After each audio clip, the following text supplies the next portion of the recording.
Well, congratulations in store for our family at UT-RGV. I understand that the medical school has received accreditation, at least preliminary accreditation. Joining us on the Valley's Morning News, President of UT-RGV, Dr. Guy Bailey. Dr. B, welcome back and congratulations. So where are we on accreditation? Is it full? Is it preliminary? What does that mean? Well, thank you so much. Yeah, accreditation through the medical school is a process, and so the preliminary accreditation is really important. It's a first stage, but it's the most important stage. And what it enables us to do is to begin recruiting and admitting students. And the final accreditation comes after your first class graduates. But okay. But this is a terrific first step. And as I said, we are now recruiting students and admitting students, and this gives us basically the same status as the Dell School of Medicine, the other new School of Medicine in Austin. So we're very pleased. What were they looking? What were they looking at? Just the curriculum, the courses? Because it couldn't be the facilities. You're still building the medical school. Well, but remember, we have some of the facilities already built. We do have a facility in Harlingen, and of course, the building, if you've seen in Edinburgh, is very close. I mean, we should be able to take possession shortly after the first of the year. So the facilities are one of the things they look at, though. Then they look at the faculty. Do you have your faculty in place, your administration, your support services for students? Is the curriculum in place? All of those things are part of it. Joining us on 710 KURV to talk about the preliminary accreditation for our new medical school, Dr. Guy Bailey, President at UT-RGV. Dr. Bailey, Tim Sullivan here. Considering the process to get to accreditation, I'm going to guess that the process started, almost as soon as the legislation passed approving the UT-RGV Medical School and the funds for the school. And I'm also guessing it's a very complex process. Can you kind of run through that process? I can. In fact, the process started as soon as the dean was hired and was on board. Yeah. And it is a complex process. And by the way, I'm glad you mentioned funding. One of the most important elements in our accreditation was our funding. And we've got strong support from the state, but it's very important to recognize we've had strong local support as well. The Hidalgo County, cities such as McAllen, Mission, Farr, all have stepped up.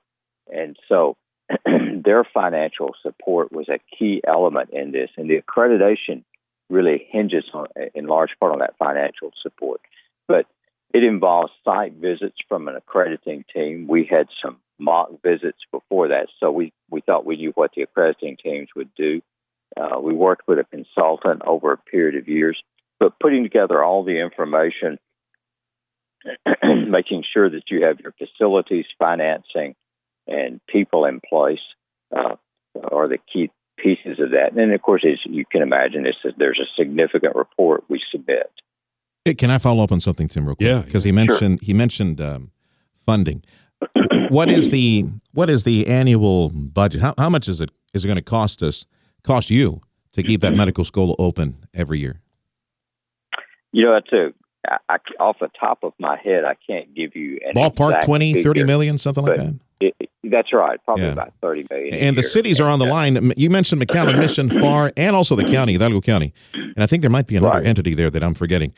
They're on the line for almost $5 million annually, and they're committed to that for the next 10 years, no matter what happens. If voters say yes to the medical district, right, or no to the medical district that might be coming up for a vote again. Right. This is independent of the medical district. Yeah. So this is independent of that. And actually, the figure is probably closer to $40 million a year for the funding of the medical school. So the medical schools are very expensive on the one hand. On the other hand, the impact they have on the valley that we'll have on the valley will be enormous and will far outweigh the cost. But there certainly isn't. That's why you don't see medical schools starting up every day. Yeah. Explain why this would be separate from the medical, the hospital taxing district, the medical school taxing district, because that seems like it would be very important to keep the operational funding in place there. It would. The healthcare district funding provides additional financial support and would be essentially parallel to what the Dell School of Medicine has in Austin. They have a healthcare district that supports it. Remember that a lot of our physicians will provide indigent health care and things for which they're not reimbursed. And this is one of the most important things about a healthcare district, that that health care has to be provided, and there has to be a way of doing that. But beyond that, it helps with the education of our students too. So anyway, the healthcare district in Austin has a multifaceted support for the institution. In the meantime, as we've mentioned, the money is there. The local commitment is there already. McAllen, Mission, right. FAR, the county, and probably somebody else, almost $5 million annually for the next 10 years. After that 10-year period, Dr. Bailey, what happens? Does UT pick up the tab, or do you know? Well, 10 years down the road, we'll see what the funding looks like. We'd like to have significant private donations. We're always looking for someone who wants to step up and have the medical school named after them, like Michael Dell did in Austin. Just going to say. Michael Dell provided $50 million right there. Or in El Paso, Paul Foster provided $50 million for the Paul Foster School of Medicine in El Paso. So we've got a little bit of time to do some looking for private endowment. Well, let me see here. Who would be some names? The Glenn Roney School of Medicine. How about the Alonso Cantu School of Medicine? I don't know. Who else could we throw in the bunch? I don't know. We may hire you as a development officer. Okay. If you keep that up. Well, joining us on 710 KURV, Dr. Guy Bailey, UT-RGV President. We're talking about the initial accreditation for our new medical school. Yeah, and then back to the accreditation aspect, then what do you have to do now to go from preliminary to full? Well, we have to graduate our first class, and so we admit our first class.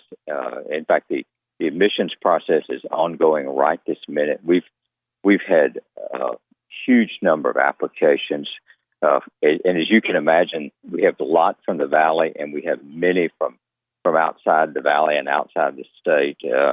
So the numbers of applicants are in the hundreds already. Remember, we'll take 50 people each class. Wow. But to move to the next part, we need to get our students admitted. We need to offer the curriculum, get them through and into their graduate medical education, their residencies, and go from there.